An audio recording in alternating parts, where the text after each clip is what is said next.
মানব না কোনো বাধা, জীবনটা আমার আফসোস নেই আর, হোক না যা হবার। এলে জীবনে তুমি, জেলে নতুন আলো, জানি না কি হলো এই মন হারালো। ভালোবাসা ফিরে এলো,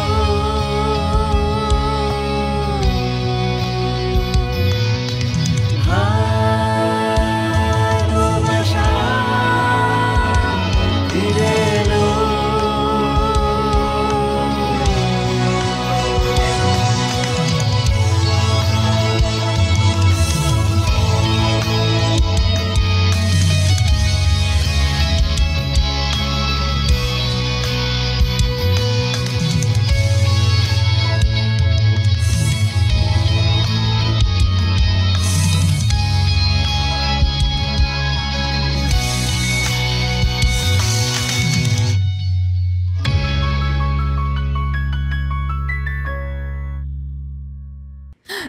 আমি আসছি ডার্লিং, আমার জন্য একটু অপেক্ষা করো। এখন কল করার কোনো সময় হলো? হ্যালো জেসবি সাহেব।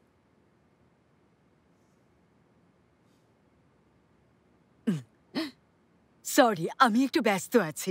মনে হয় না কখনো আপনার সাথে কথা বলার সুযোগ হবে। সময় আর নদীর স্রোত কারোর জন্য অপেক্ষা করে না। ভালো থাকবেন ডার্লিং, আমি আসছি।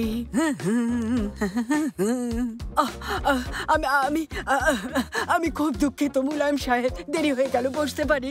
জেসবি সাহেব কল করেছিলেন, তাই আসতে দেরি হলো। এবার তাহলে আমরা শুরু করতে পারি? হ্যাঁ, তবে ধ্যান শুরু করার আগে শ্বাস প্রশ্বাসের ব্যায়ামের মাধ্যমে নিজেদের রিল্যাক্স করে নিতে হবে। হ্যাঁ, শুরু করার আগে এসো সবাই মিলে ব্যায়াম করে নি। রিল্যাক্স হতে হবে। আপনারা শ্বাস নেওয়ার আগে দু চোখ বন্ধ করে নিন, এরপর গভীরভাবে শ্বাস নিন। এবার আপনারা যে শ্বাস নিলেন তা যেন সারা শরীরে ছড়িয়ে যায়। শরীরের ভেতরের প্রতিটা কোষে সেই শ্বাস অনুভব করুন।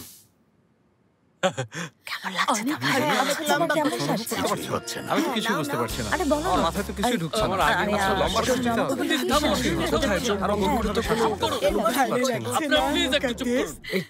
গভীরভাবে শ্বাস নিয়ে নিজেদের ভেতরের নীরবতা অনুভব করুন।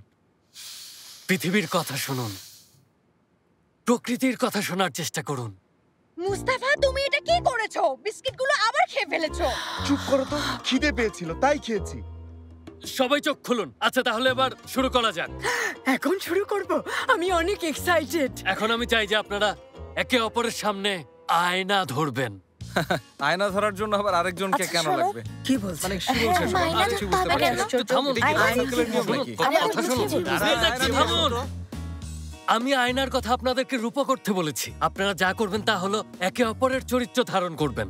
মানে যার সাথে সমস্যা আছে ওসব ওনাকে ভালো করে বুঝিয়ে বলবেন। যিনি যে অন্যায় করছেন উনি যেন বুঝতে পারেন। তাহলে আশা করি আমি আপনাদের এখন বোঝাতে পেরেছি। এখন আপনাদের কাছে সব পরিষ্কার।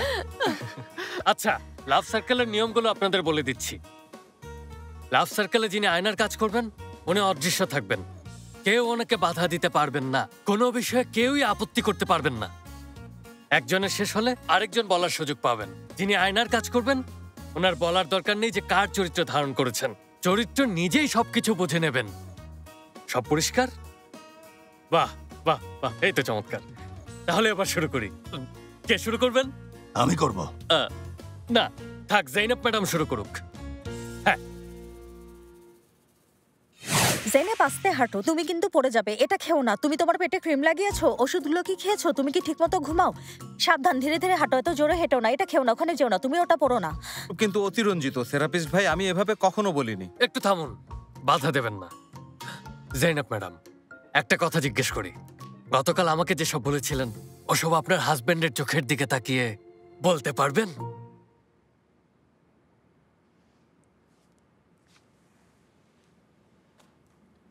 ফাতি, হয়তো একটু আগে আমি বাড়িয়ে কথা বলেছি, কিন্তু তোমার এই অতিরিক্ত চিন্তা, সত্যি বলতে তুমি এমন করলে আমার খুবই বিরক্ত লাগে। মনে হয় আমি তোমার স্ত্রী না, আমি যেন তোমার সন্তান। তুমি যখন এমন করো মানে বাবার মতো, তখন তোমার উপরও রাগ উঠে যায়। জানি তোমরা দুজন আমাকে রক্ষা করতে চাও, কারণ তোমরা আমাকে ভালোবাসো, তাই এমন করো। কিন্তু আমি তো আর ছোট বাচ্চা না। তোমরা আমাকে যতটা দুর্বল মনে করো আমি তা না। তুমি তো আমাকে এভাবেই বড় করেছো বাবা। তুমিও এর জন্যই আমাকে ভালোবেসেছিলে ফাতি, ভুলে গেছো?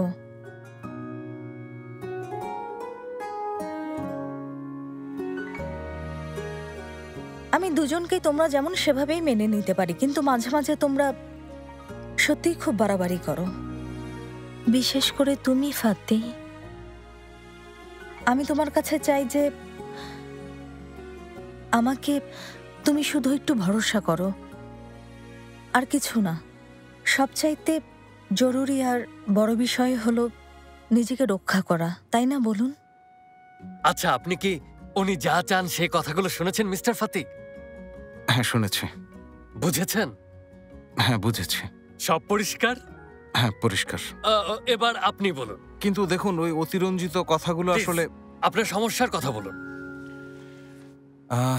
জেনেব, বলছিলাম, হ্যাঁ ঠিক আছে, আমি হয়তো একটু বেশি দুশ্চিন্তা করি, আর এতে তোমার সত্যি খুব বিরক্ত লাগে, কিন্তু কি করব? জানোই তো যে আমি একটু এরকম। আমিও ভাবি যে যদি আমরা একটু নিশ্চিন্ত হতে পারতাম, কিন্তু পারি না। কি করব বলো? আমি তোমাকে নিয়ে সারা জীবন সুখে থাকতে চাই, আর যখন মৃত্যুর সময় হবে দুজন একসাথে চলে যাব। আমার মনে সত্যি তোমাকে নিয়ে অনেক বেশি ভয় কাজ করে, কিন্তু কেন ভয় করে তা আমি জানি না, আর কিভাবে এটা চেপে বসলো তাও জানা নেই। তুমি চাইলে আমরা একসাথে বসে কথা বলে দেখতে পারি, হয়তো তুমি আমাকে সাহায্য করতে পারো, হয়তো সব ঠিক হয়ে যাবে। তবে তোমার কাছে আমার একটা অনুরোধ থাকবে, যখন আমি আবার তোমার সাথে এমন করব, তুমি আমার উপর রাগ না করে থেকে আমাকে বুঝিয়ে বলো যে দুশ্চিন্তা করার মতো কিছুই হয়নি। আচ্ছা, আপনি কি উনি যা চান সেটা শুনেছেন জৈনব ম্যাডাম? শুনেছি। বুঝেছেন তো? বুঝেছি। সব পরিষ্কার? পরিষ্কার।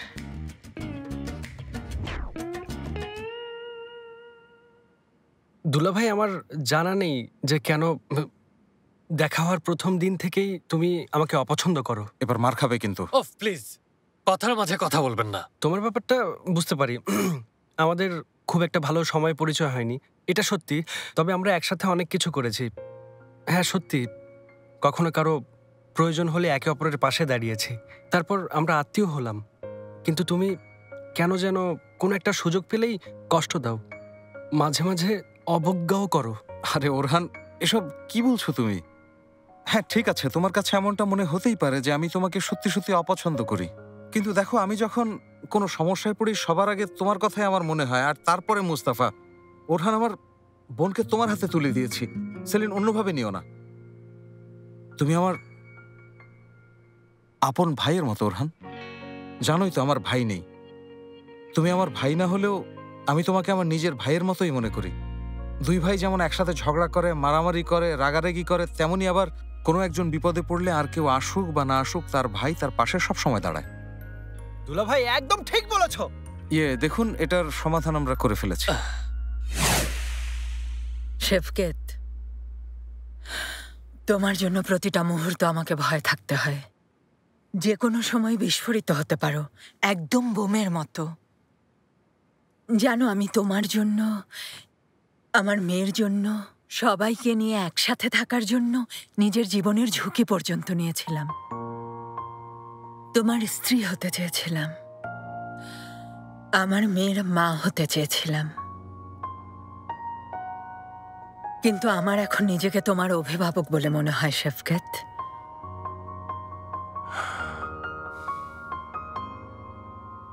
আমি তোমাকে কিছু, তোমাদের কিছু কথা বলতে চাই। আসলে মানুষ এসব ভয় পেয়েই করে থাকে, বুঝেছ? আমি জামাইয়ের কথার সাথে পুরোপুরি একমত।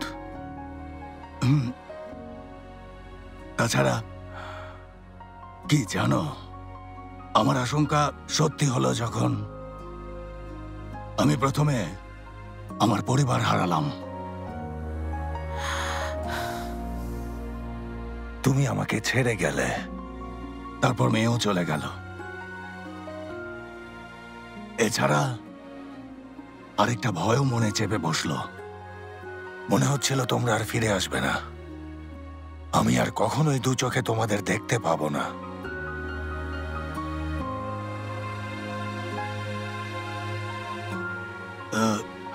তবে অবশ্যই আমার মতো এমন একজন মানুষ নিজের ভয় আসলে অন্য সবার মতো করে প্রকাশ করতে পারে না। আর পারে না বলে কি করে, সে তখন ঠিক আমার মতো করেই রেগে গিয়ে সবকিছু গুড়িয়ে দেয়, জলে জ্বালায়।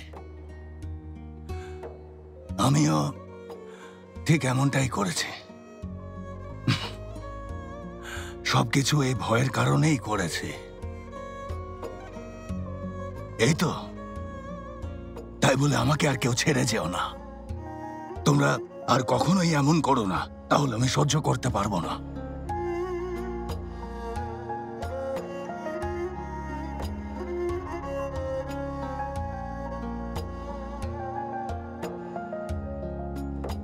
মাঝে মাঝে দিন বা সপ্তাহ চলে যায়, ভুলেও যাই। তারপর কোনো উপন্যাস বা কবিতা পড়ি অথবা সিনেমা দেখতে গিয়ে মনে পড়ে যায়, তুমি আমাকে আর স্পর্শ করো না, ভালো করে কথা বলো না, আমার দিকে তাকাও না। হয়তো তাকাও, কিন্তু তারপরও দেখতে পাও না। এই বাড়ির প্রতিটা ইঞ্চিতে সব স্মৃতি হয়ে আছে। আমরা যেন এখানে অপরিচিত কেউ। জানো, আমার খুব ভালো লাগতো যখন মাঝে মাঝেই বলতে যে আমাকে ভালোবাসো।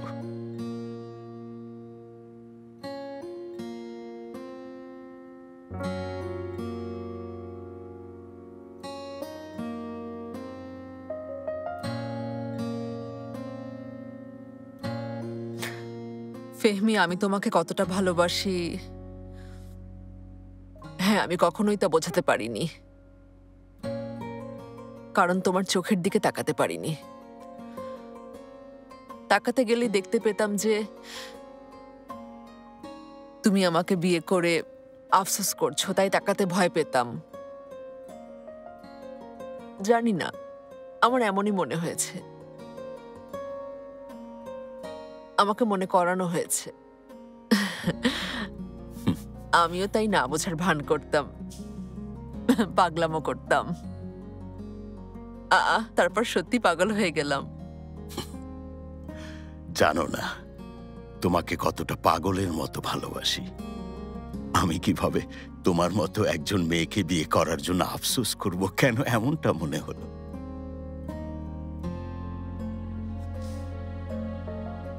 আম্মাকে দেখেও এমনটাই মনে হয়।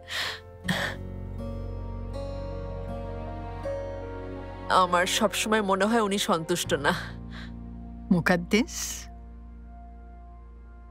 মাঝে মাঝে তোমার সমালোচনা করেছি, তা আমি মেনে নিচ্ছি। তাই বলে কখনো এমন আচরণ করেছি যে আমি তোমাকে চাই না? আমি তোমাকে এটা জানাতে চাই যে তোমাকে না মেনে নিতে পারলে হয়তো আজ এখানে আমরা কেউ থাকতাম না।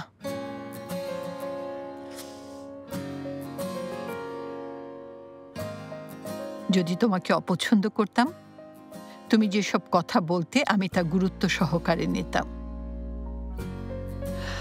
তোমার সাথে তর্ক করে নিজেকে সবসময় তরুণ আর প্রাণবন্ত মনে হতো। এখনো যদি সম্ভব হয় আবার ৩০ বছর পেছনে যেতে পারি, আমরা তোমাকেই পুত্রবধূ হিসেবে বেছে নেব।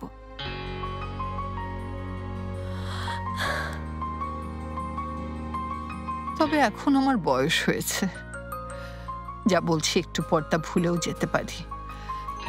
আর তাই তুমি এই ব্যাপারটা নিয়ে নিশ্চিন্তে থেকো না।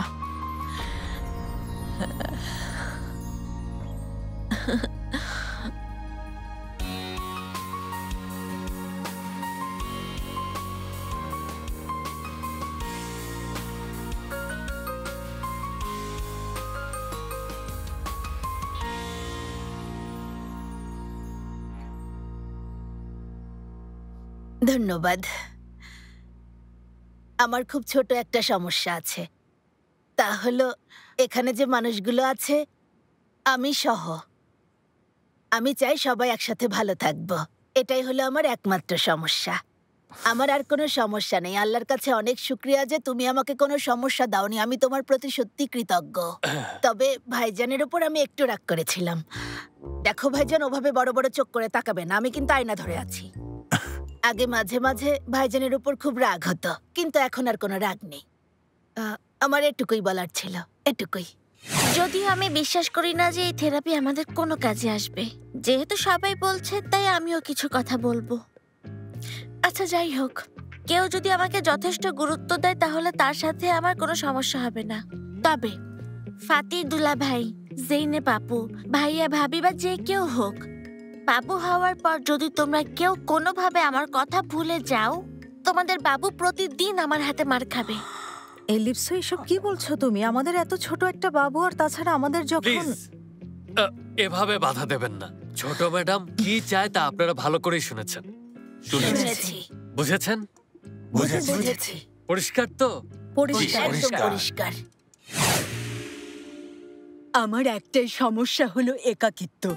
এই বাড়ির কারোর সাথে আমার কোনো সমস্যা নেই। যখন কেউ আমার জীবনে আসবে, বিয়ে করে এখান থেকে চলে যাব। আমার অবশ্য ওর কাছে সামান্য একটু চাওয়া আছে।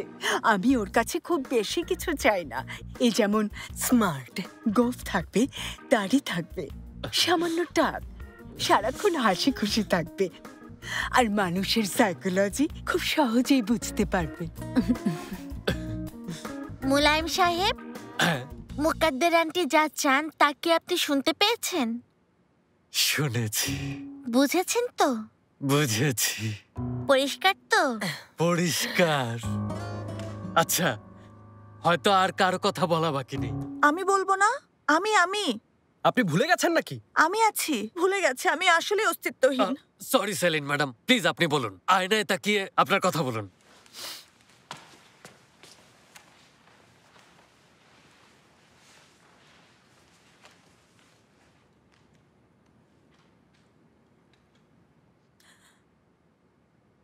আসলে আমার মানে সবার সমস্যা যখন ঠিক হয়ে যায়, আমার সমস্যাও ঠিক হয়ে যায়। আমার নিজের কোনো সমস্যা নেই। বাহ সেলিন ম্যাডাম, কি দারুণ! চাইবো সবাই যেন আপনার মতো হয়ে যায়। অসাধারণ। আমার লক্ষ্মী মামুন। তাহলে আমার প্রিয় বন্ধুরা, এখন থেরাপি শেষ হলো। আমাদের আর কোনো সমস্যা নেই। কি ভালো লাগছে। থেরাপি তাহলে এখানেই শেষ? আমার যতটুকু করার ছিল তা আমি করার চেষ্টা করেছি। কি না আশ্চর্য, না না, এভাবে আরো থেরাপি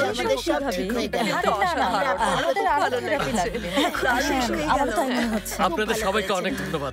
আমি কিছুই করিনি। আমাকে ধন্যবাদ দেওয়ার কোনো প্রয়োজন নেই। আমি একদম সাধারণ মানুষ, আপনাদেরই মতো। যা করার নিজেরাই করেছেন, কারণ সমাধান নিজের মাঝে। আপনারা নিজেরাই লাভ সার্কেল বানিয়েছেন। হ্যাঁ, যাই হোক, আমি কি এখন ওয়াশরুমে যেতে পারি? আচ্ছা যান।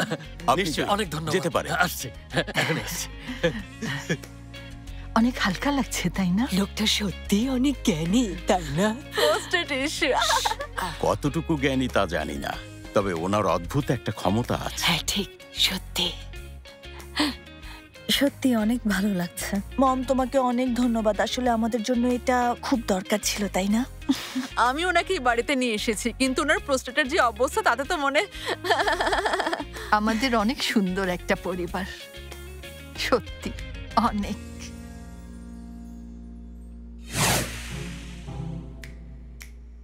নখ খাচ্ছ কেন? অনেক প্রেশার গেছে। আল্লাহ আল্লাহ। গুনায় গুনায় বলুন ম্যাডাম। যাও তো ওয়াশরুমে গিয়ে একটু দেখে এসো লোকটা আবার ওখানে পড়ে গেল কিনা। যাচ্ছি ম্যাডাম। আরে চলে আসবে তো, দাঁড়াও না। ওয়াশরুমে নেই। নেই মানে? চলে গেছেন। আরে এটা 15 রুমের একটা বাড়ি, লোকটা যে কোন রুমে যে কি করে বসলো। উনি কোথাও নেই ম্যাডাম, মুস্তাফা ওনাকে যেতে দেখেছেন। মুলায়ম সাহেব এটা রেখে গেছেন। দেখি আমাকে দাও। দাঁড়াও ফাতি, কি করছো? দাঁড়াও। এইভাবে চলে গেল কেন? ডার্লিং, তুমি এটা কি দেখি না করছো? কি লিখেছে। না না না, তুমি এটা দেখতে পারো না, এটা ঠিক না, প্লিজ। কেন ঠিক না? লোকটা এভাবে হঠাৎ করে কেন চলে গেল? আমি দেখবো কি লিখেছে, আমাকে দেখতেই হবে। আমি জামাইয়ের সাথে একমত, খুলে দেখো কি লিখেছে। আমাদের দেখা উচিত হবে না। আমিও উচিত মনে করি না। কেন? তুমি কিছু লুকোতে চাইছো নাকি ওরহান? আরে আমি আবার কি লুকোতে যাব? ওখানে অন্য সবার ব্যক্তিগত কথাও তো লেখা থাকতে পারে। ও ঠিক বলেছে, ব্যক্তিগত কিছু দেখা ঠিক না। হ্যাঁ ফাতি, প্লিজ দেখো না, রোগীর গোপনীয়তা বলে একটা কথা আছে। এমন কিছু দেখা সত্যি আমাদের উচিত হবে না। না, আমি দেখবো উনি কি লিখেছে। খুলে দেখতে কি সমস্যা? দেখবই। কি এসব? মানে কি?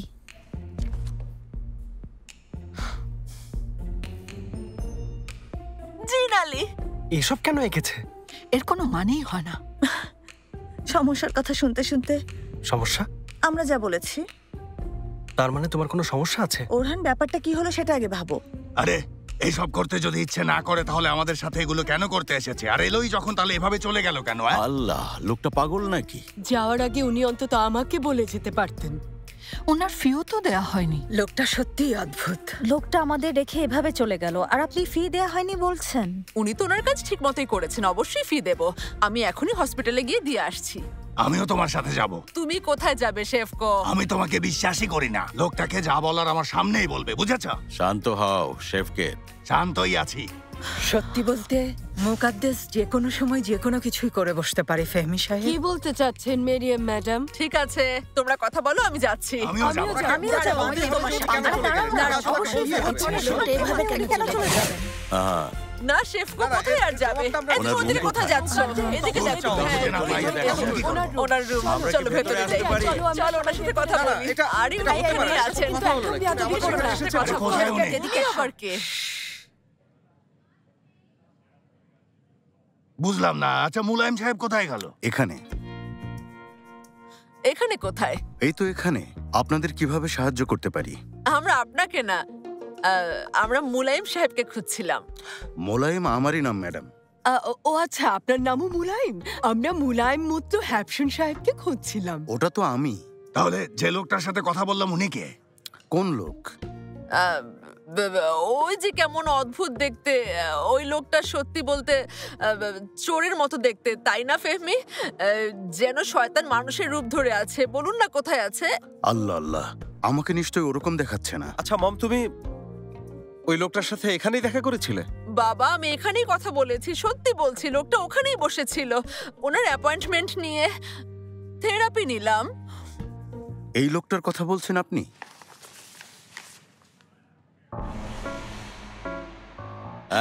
ইনি?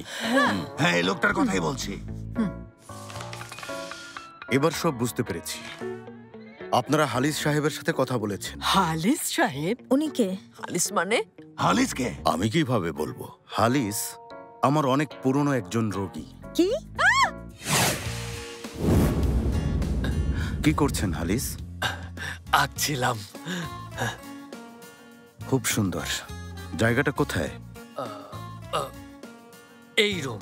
আচ্ছা, তাহলে আপনি নিজেকে ওই ছবির কোথায় দেখতে চান? নিজেকে ওখানে দেখতে চাই, থেরাপিস্টের চেয়ারে। ইনশাল্লাহ, অবশ্যই পারবেন। আমি একটু পানি নিয়ে আসি, আপনি ছবি আঁকতে থাকুন, ঠিক আছে?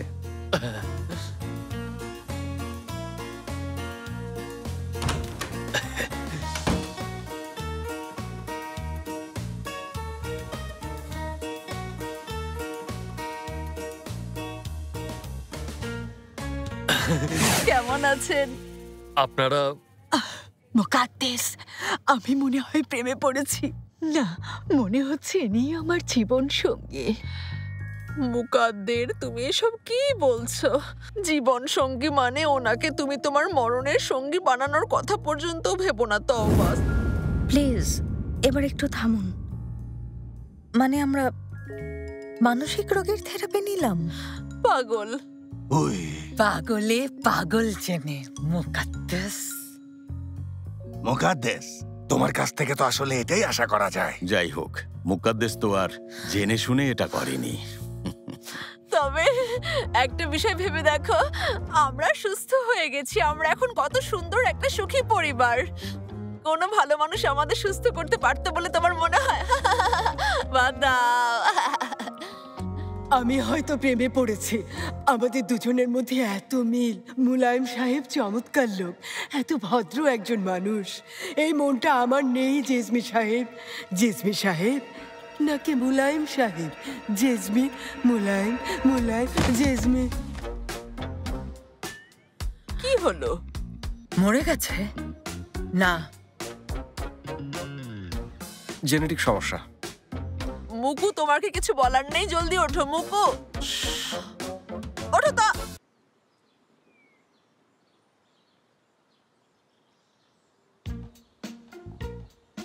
হায় আল্লাহ, এসব কি?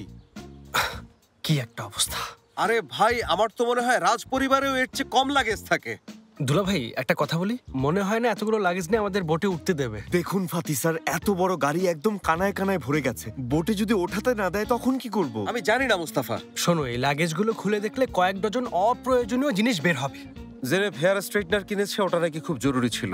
হেয়ার স্ট্রেটনার কিনেছে? ওর আবার চুল সোজা করার কি প্রয়োজন আছে দুলা ভাই? আচ্ছা, তুমি কেন হারমোনিকা নিয়ে যাচ্ছ? হারমোনিকা? তুমি তো হারমোনিকা বাজাতেই শেখোনি। আপু, আমার মিউজিক ব্যাপারটা ভালো লাগে। বোট জার্নিতে একজন মিউজিশিয়ান থাকা উচিত। তোমার শুনতে ইচ্ছে করলে তখন না হয় একটু বাজালাম। না বুঝে কথা বলো না। আমরা যা যা নিয়েছি তার একটা জিনিসও অপ্রয়োজনীয় না। মুস্তাফা, যাও দ্রুত। আল্লাহ আল্লাহ, ওফ, কি নিয়েছো এত? বলবো না।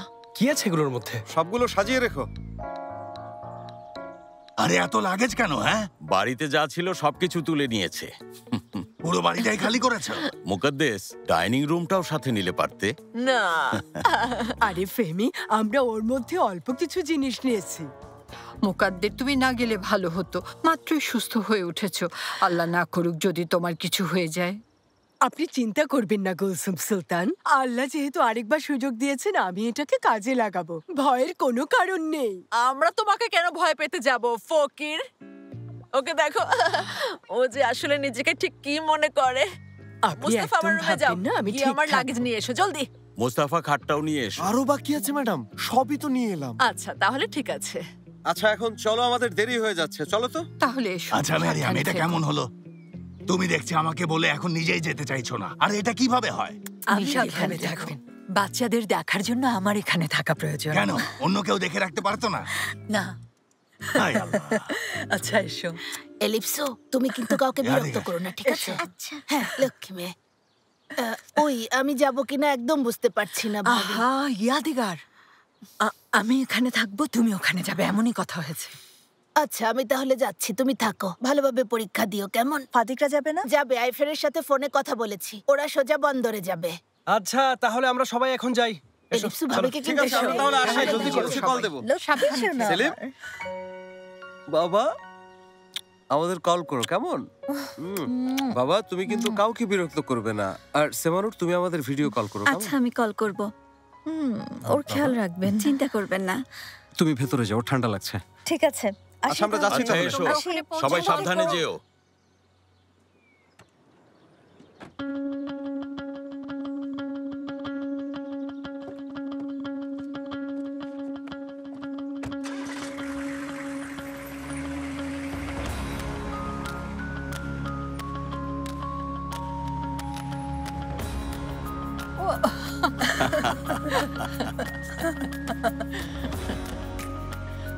সবাই যেন আবার নিরাপদে ফিরে আসে। ইনশাআল্লাহ। ভেতরে চলো, আল্লাহ ঠান্ডা যেন পড়েছে। ওদের নিরাপদে রাখেন। আমিন, ইনশাআল্লাহ।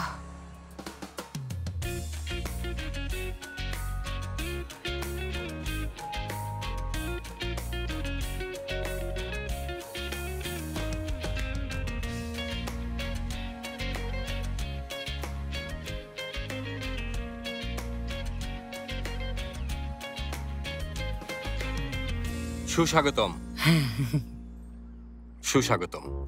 হ্যালো ক্যাপ্টেন, আমি ফাতিহ শেখের জিজাদে, ওয়াইফ জেনেব শেখের জিজাদে। আমার শ্বশুর রেইস বাবা, উনিও আপনার মতো একজন ক্যাপ্টেন। পরিচিত হয়ে ভালো লাগলো। আমারও বেশ ভালো লাগলো। আচ্ছা, আমি আপনাদের ক্যাপ্টেন সেরদার দেমির। আমি আর আমার ক্রুরা আপনাদের সেবা করতে পারবো, এটা আমাদের সৌভাগ্য। চলুন যাওয়া যাক। আপনারা দুই ক্যাপ্টেন আগে আগে যান। আচ্ছা এসো, চলুন। দারুণ, কত সুন্দর এই বোটটা, সত্যি প্রেমের তরীর মতো। আচ্ছা আইফের, তুমি তো বিয়ে করেছো, এখনো কেন প্রেমের কথা বলছো? হ্যাঁ, আচ্ছা আইফের, তুমি কি ওষুধ খেয়েছো? বোটে উঠে আবার অসুস্থ হয়েও না। আমি অসুস্থ হতে যাব কেন? হলে ওই সাগরে হবে। আল্লাহ আল্লাহ, তুমি জানো না, আমি জানি সাগরে কিভাবে বোমা ফেলতে হয়। অবশ্য তুমি সেটা দেখোনি। আইফের, হয়েছে, এবার থামো, চলো বোটে উঠি। মুস্তাফা, এদিকে এসো। বলুন মুকাদ্দাস ম্যাডাম। আমাদের লাগেজগুলো নিয়ে তুমি একটু কেবিনে রেখে এসো। জি ম্যাডাম, এখনই যাচ্ছি। মুকাদ্দের, লোকটা কিন্তু খুব হ্যান্ডসাম। না মুকু, আর কোনো সম্পর্কে জড়াতে চাই না। আমি আমার এই দ্বিতীয় জীবন এবার একটু অন্যভাবে কাটাবো। জানোই তো আমি হার্টের রোগী। আচ্ছা, তুমি কেমন জীবন কাটাতে চাইছো? তুমি কি সারা জীবন এভাবে জোকের মতো আমার পিঠের উপর বসে রক্ত চুষে খাবে? হ্যাঁ মম প্লিজ। আচ্ছা ঠিক আছে, তোমার এই গাধি আন্টিকে আমি আর কখনো কিছু বলবো না। উঠছি। জানো, আমি না খুবই এক্সাইটেড। আরে বিশ্বাস করবে না, আমার হাঁটু কাঁপছে। আমার বেশ গর্ব হচ্ছে, খুব ভালো লাগছে, কারণ এতে আমারও কিছুটা অবদান আছে। একবার ভেবে দেখো তো, কয়জনের জীবনে এমন সুযোগ আসে। এসব তুমি কি বলছো মেতে? হ্যাঁ, এটা আমরা অর্জন করে নিয়েছি। ওরহান, আমরা গেম অন জিতে একটু বেশি গর্ব অনুভব করছি না তো? করলে করছি। আচ্ছা, একটা প্রতিযোগিতা জিতে এতটা গর্ব? আমি যদি ব্যাপারটা আগে জানতে পারতাম তাহলে তোমার জন্য আলাদা ট্রান্স আটলান্টিকের ব্যবস্থা করতাম। এখন চলো দেখি। হ্যাঁ চলো চলো। প্লিজ আপনি একটু শান্ত হন। ক্যাপ্টেন জেনে। বলুন ক্যাপ্টেন ফাতিহ। অ্যাডভেঞ্চারের জন্য আপনি রেডি তো ম্যাডাম? আমি রেডি স্যার। চলুন তাহলে। অনেক সুন্দর।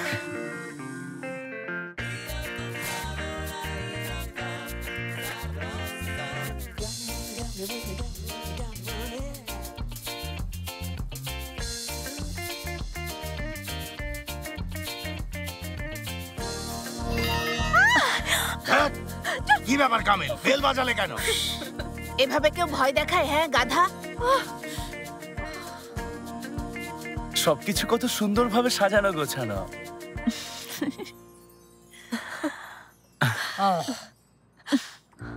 আইফের খালা, আপনি এখানে বসুন। বসবো না কেন? অবশ্যই বসবো। বড়দের এখন কেউ সম্মান করে না। তোমরা বাচ্চাদের মতো লাফাতে লাফাতে আগেই চলে এলে কেন? একটু এক্সাইটেড ছিলাম তো। কে আছো? সাহায্য করো, সর্বনাশ হয়েছে গুনায়। ওই কি হয়েছে মুকাদ্দাস আপা, বলুন তো। আমার কেবিনের ভেতরে কোনো হট টাব নেই। ওই গরম পানির টাব। আমার মনে হয় মুকাদ্দাস হট টাবে করে জন্ম নিয়ে এই দুনিয়ায় এসেছে। আচ্ছা শোনো সবাই, তোমরা ডেকের সামনের অবস্থা দেখেছো? হ্যাঁ আমরা দেখেছি। কি সুন্দর সানবাত নেব। না জেনেব, রোদে যাওয়া যাবে না। ফাতিহ, আমার তো এখন ভিটামিন ডি প্রয়োজন। এ বি সি যথেষ্ট না? মজা করছো তাই না? আর মজা না করে যদি ব্যাপারটা সিরিয়াস হয় আমাকে তা বলে দাও, আমি এখনই নেমে যাব। সারাক্ষণ বসে থাকতে পারবো না। মজা করেছি। আমিও তাই ভেবেছিলাম। আচ্ছা চলো আমাদের কেবিনগুলো দেখে নিই, এসো।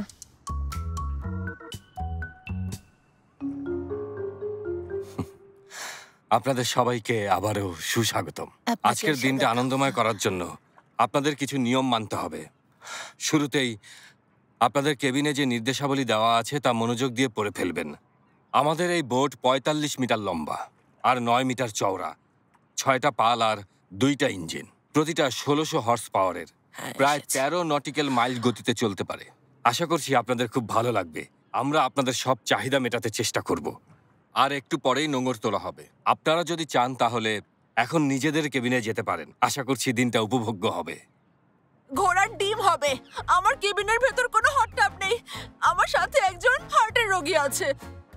আপনাদের এখানে ভালো করে গোসলের ব্যবস্থাও নেই। বলুন মুকাদ্দাস ম্যাডাম। এখানে কি করছো? হ্যাঁ আপনি ডেকেছিলেন। চলো। ক্যাপ্টেন যান, আল্লাহর নাম নিয়ে এবার আপনার বোট চালু করুন।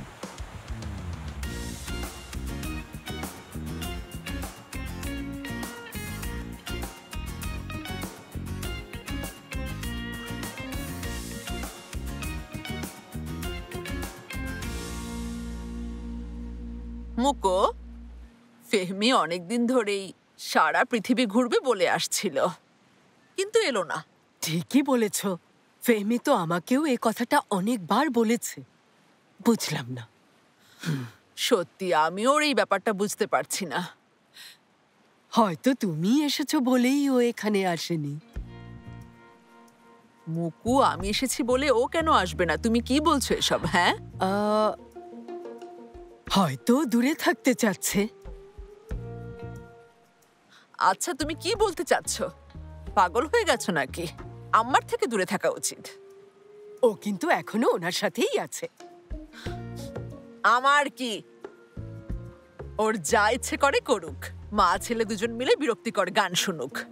আমি আর ওদের সাথে নেই। ওফ, কতগুলো দিন বাধ্য হয়ে বিরক্তিকর বই পড়েছি। মুকাদ্দেস, ভেবেছিলাম গুল সুলতান আসবেন, উনিও এলেন না। গুল সুলতান আবার এখানে এসে কি করবেন? উনি আসুক, আমি নিজেও এটা চাইনি। আমি ওনাকে সহ্য করতে পারি না। এলে সারাক্ষণ আমাকে নিয়ে অভিযোগ করতেন। আমি এই বয়সে এসে আর ওনার সাথে তর্ক করতে চাই না। এখানে বসে বসে প্রকৃতি দেখতে পারতেন।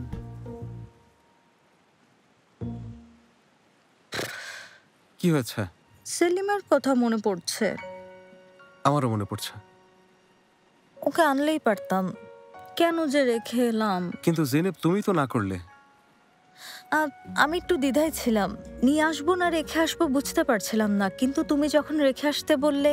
আমি এটা এজন্যই বলেছিলাম যে কারণ ও বাড়িতে থাকলে বেশি ভালো থাকবে।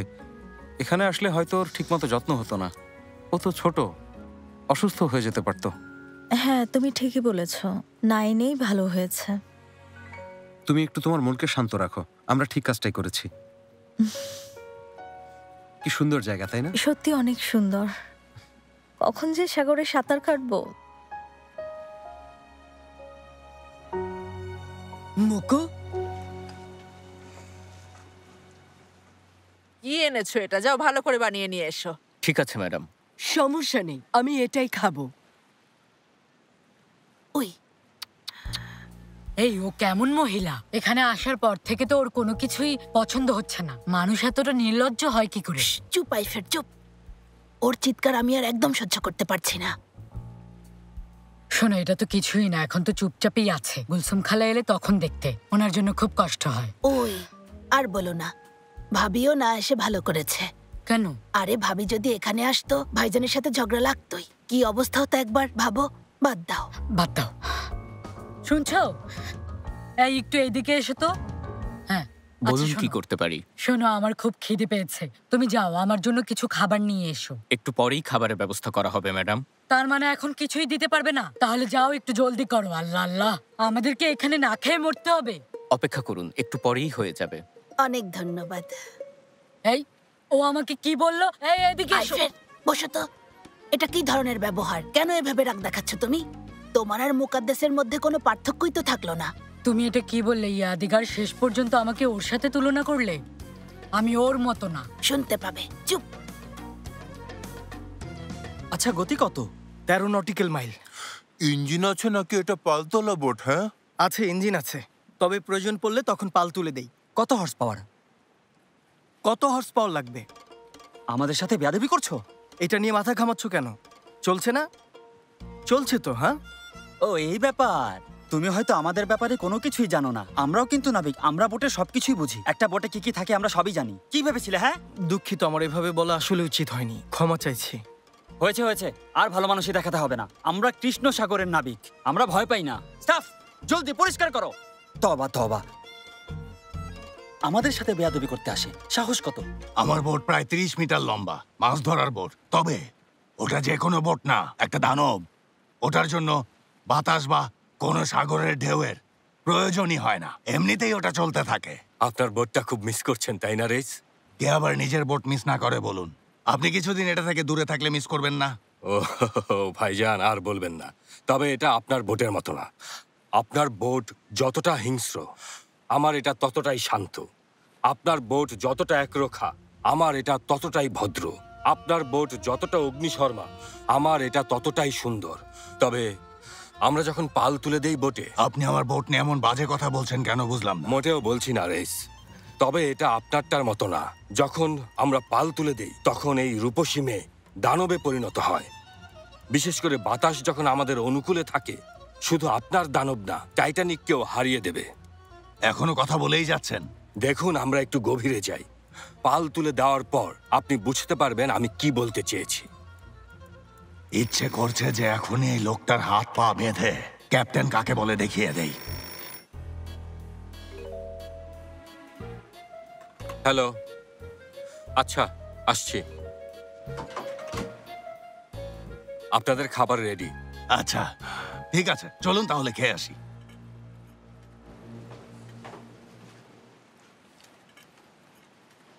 খুব ক্ষুধা পেয়েছিল সত্যি। একটু আস্তে আস্তে খা। আমার পক্ষে এখন আর থামা সম্ভব না। মেতে, তুমি এটা কি করছো? ইস্তাম্বুলে তো আমাদের কথা হয়েছিল, খেলবো, সাঁতার কাটবো। কি করছো এসব? কই মনে পড়ছে না তো। এর মানে কি? তুমি আমাকে বলেছিলে বেশি খেলে আমি যেন উঠিয়ে নেই। শোনো বিরল, তুমি মেতেকে ঠিক বুঝতে পারোনি। ওসব ওর কথার কথা। আমাকে ভুল চিনেছ। এসো একটা ছবি তুলি। অনেক মজা হয়েছে। বাহ, মুকাদ্দের ম্যাডামের এসব নিষেধ, আপনি ওটা নিয়ে যান। কিন্তু গুনায় আমি আপনার হার্টের সমস্যা, আপনি এগুলো খান। প্লিজ তুমি আমার এই মজার সময়টা এভাবে নষ্ট করে দিও না। এই নিন আপনার এক্সট্রা ক্যাপসিকাম। গুনায় এসব অখাদ্য আমি কিভাবে খাবো বলো তো? কি করবো মুকাদ্দেস ম্যাডাম, আমার কোনো দোষ নেই, আমার বলা কোনো মেনুই রাখা হয়নি। বাদ দাও গুনায়, এত চিন্তা করো না, বেড়াতে সেটুকু মেনে নিতেই হবে, ছাড়া তো কিছু করার নেই। কি বলছো? আমাকে কি মেনে নিতে হবে? যথেষ্ট নিচে নেমেছি, আর নামতে পারবো না, যার যা ইচ্ছে করুক। গুনায় শোনো, তুমি সব সময় শুধু আমাকেই সার্ভ করবে, ওদের কোনো কিছু আমার একটু ভালো লাগছে না, বুঝতে পেরেছো? তোমার জন্য আমার লজ্জা হচ্ছে। আমার ফেরদৌস ম্যাডামের চাইতে কি কম আছে? ওনার সেবাস্টিয়ান থাকলে আমারও গুনায় আছে, আর আমার গুনায়ের কোনোই তুলনা নেই।